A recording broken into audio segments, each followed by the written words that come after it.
आइए अब पूरा सीट खाली है, आइए आओ उस्ताद गाड़ी स्टार्ट कीजिए।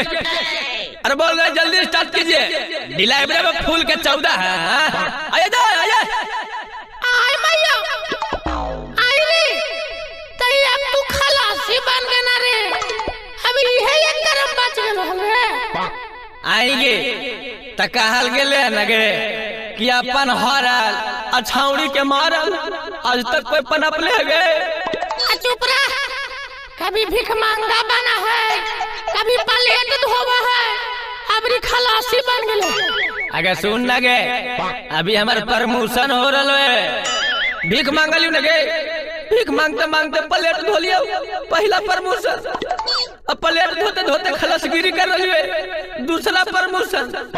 अबरी देख गेराड़ी, अबरी देख भगवान देखा है गे, हमरो एक दिन देखता है, देख लिया। आइए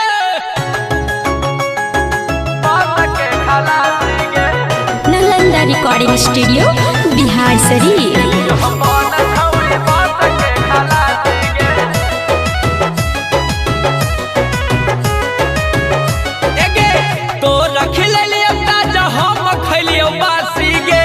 जहिया से छोड़ के हमारा गे नहीं तू निराशी गे, गेलियो हम बन छौड़ी बस के खलासी गे, गेलियो हम बन छौड़ी बस के खलासी गे।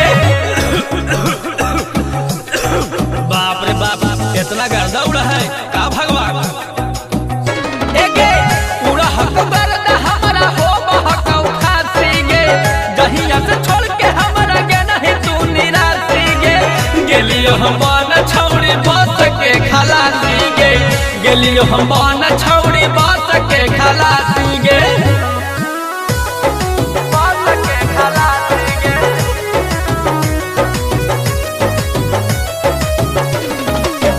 गेलियो हम बन छौड़ी बस के खलासी गे, बस के खलासी गे।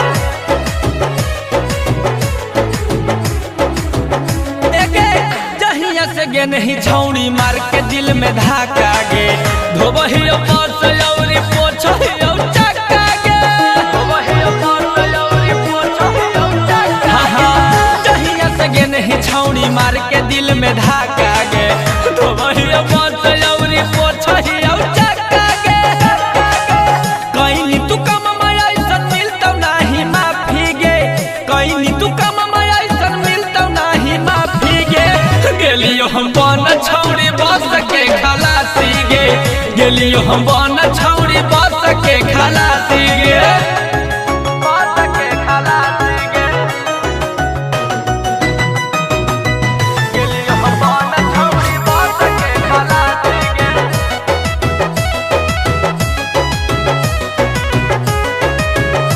एगे सीट नहीं मिलला पर पैसेंजर दे हो गाड़ी गे, करहियो मारा मारी कुंदन बिहारी गे, करहियो मारा मारी कुंदन बिहारी गे।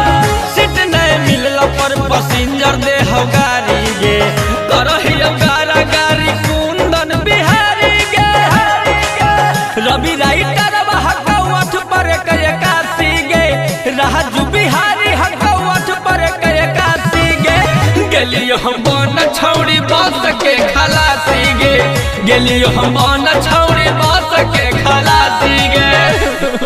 हे भगवान ई छौड़ियों के दिन औसी कुहकते जाए हमरे मियन।